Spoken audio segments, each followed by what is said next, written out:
Ok, eu já acertei a textura de cimento queimado, mas ela está um pouco maior do que a parede, e outro problema é que ela está tapando as minhas linhas. E no caso específico desse corte, eu quero aproveitar as linhas que vieram lá do SketchUp ou do AutoCAD como linhas do próprio corte. Nem sempre a gente aproveita, mas nesse caso elas vão ser importantes para mostrarem as portas e mostrarem também a divisão aqui dos compartimentos.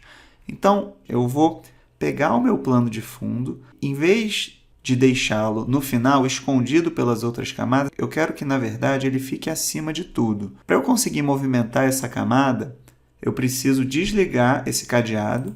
Agora sim, eu posso pegar essa camada e jogar aqui por cima. Recomendo também que a gente dê 2 cliques e mude o nome. Por exemplo, eu vou escrever base. Quando a gente joga essa camada por cima das outras, obviamente, ela esconde as de baixo. Então, eu não estou vendo mais agora as minhas paredes, nem a minha camada de cimento queimado, que eu vou aproveitar e mudar o nome também. Para que essa camada base funcione melhor, eu preciso mudar o modo de mesclagem, porque eu não quero que o branco apareça. Eu quero manter as linhas, mas eu quero que o branco fique transparente. Então, para isso, eu vou mudar o meu modo de mesclagem para multiplicação. Quando a gente escolhe multiplicação, o branco fica transparente e eu tenho agora acesso às linhas, que era o que eu queria. O próximo passo é acertar a ordem das camadas. A camada cimento queimado está escondendo uma parte aqui das minhas paredes. Então, eu vou pegar essa camada e vou jogar ela aqui para baixo das paredes. Agora sim, toda a minha alvenaria em corte está aparecendo. E o último procedimento para acertar o cimento queimado é justamente definir aqui melhor o tamanho dele, pois ele está passando um pouco pela parede. A gente aqui poderia criar uma máscara para remover isso aqui, mas como isso aqui vai ser bem simples, eu basicamente vou fazer uma seleção aqui com o meu retângulo de seleção e vou deletar essa parte aqui que está sobrando e pronto. Eu tenho aqui agora o meu cimento queimado já funcionando. Antes de continuar, eu preciso fazer um último ajuste em relação às camadas. Quando eu trouxe essa camada base para o topo da minha lista de camadas, eu fiquei com o seguinte problema. No momento que eu tento fazer algum tipo de movimentação ou seleção de uma camada de baixo, automaticamente vai pegar sempre essa camada base. Então, mesmo se eu tentar pegar, por exemplo, o cimento queimado, ele primeiro seleciona essa camada base, pois ela é a primeira da lista. A gente pode contornar esse problema de algumas formas. Uma maneira seria desligar essa seleção automática, e isso faz com que a minha seleção respeite sempre a camada ativa. Então, se eu tiver a camada paredes ativa, não importa onde eu clique, ele vai sempre selecionar essa camada paredes. Se eu não quiser fazer dessa forma, eu posso manter essa seleção automática, porque realmente ela é mais prática, e o que eu posso fazer é travar essa camada base.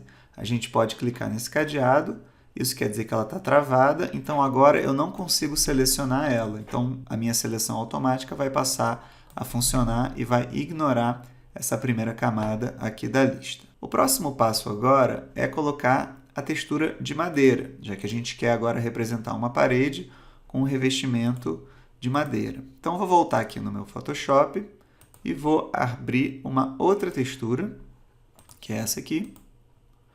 Aqui eu posso usar o Ctrl A, Ctrl C e depois Ctrl V para trazer essa textura para cá. Nesse caso, a camada ela veio na orientação errada. Então, eu vou usar o meu atalho Ctrl T para eu aplicar uma transformação. E clicando fora aqui da seleção, eu vou rotacionar de maneira que essas tábuas fiquem no sentido horizontal. Eu posso apertar aqui o Shift para eu conseguir rotacionar seguindo ângulos mais precisos. E quando eu estiver satisfeito, eu posso apertar o Enter. Eu vou movimentar isso para a posição que eu quero. E, na verdade, eu quero diminuir um pouco o tamanho dessas tábuas de madeira. Eu vou novamente usar o meu Ctrl T. Vou pegar nessa quina aqui da minha textura. Para eu não distorcer a imagem, eu vou segurar a tecla Shift. E eu quero diminuir só um pouquinho, de maneira que ele consiga encaixar aqui, onde realmente vai ter o revestimento de madeira.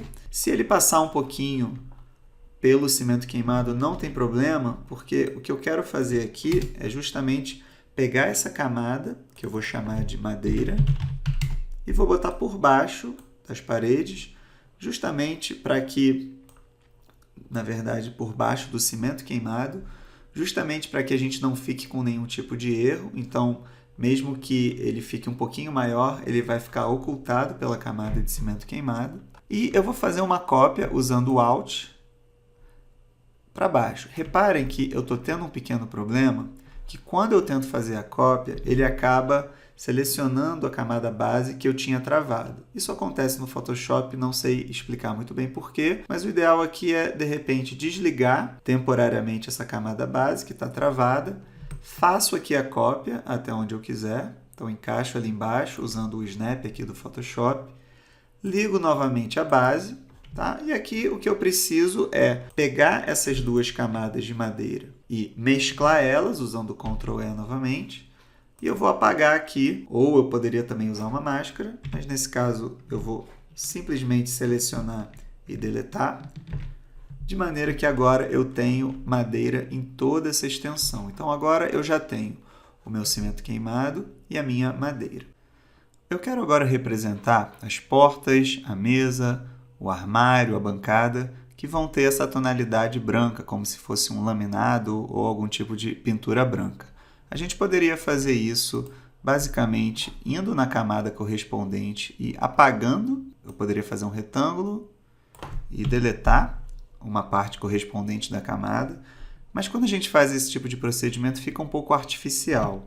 Então, eu vou preferir criar, na verdade, uma camada nova e algum tipo de preenchimento. Então, eu vou lá no meu botãozinho de camada nova, vou criar uma camada que eu vou chamar de branco. Eu vou agora fazer algumas seleções, por exemplo, aqui nessa porta eu vou fazer uma seleção retangular e em vez de fazer um preenchimento normal com o balde ou o atalho Alt Delete, eu vou explorar a minha ferramenta gradiente. Então eu vou procurar a minha ferramenta gradiente que fica junto com o balde de tinta, que é o Paint Bucket, ferramenta degradê em português. E o gradiente ele vai fazer uma transição entre preto e branco. Se eu fizer o gradiente nessas condições, eu vou ter um efeito muito forte. Então, a minha sugestão aqui vai ser escolher uma tonalidade de cinza quase branca, de maneira que eu consiga criar um gradiente que faça uma transformação de um branco para um cinza um pouquinho mais escuro, então algo bem tênue. A minha recomendação também aqui é fazer o contrário, nesse sentido, porque aí eu estou enfatizando que a luz está vindo de cima.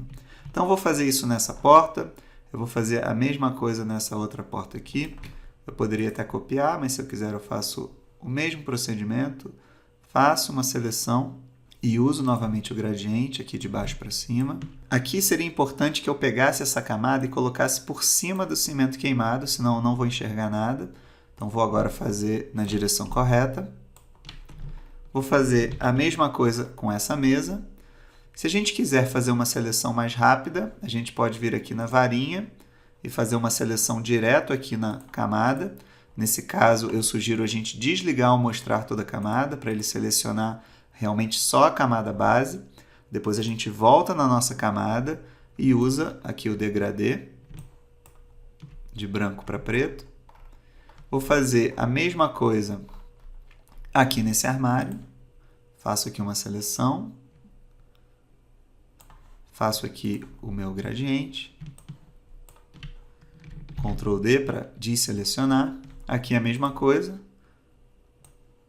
vou fazer uma seleção aqui dessa bancada, posso até usar o Shift e eu já coloco um gradiente aqui,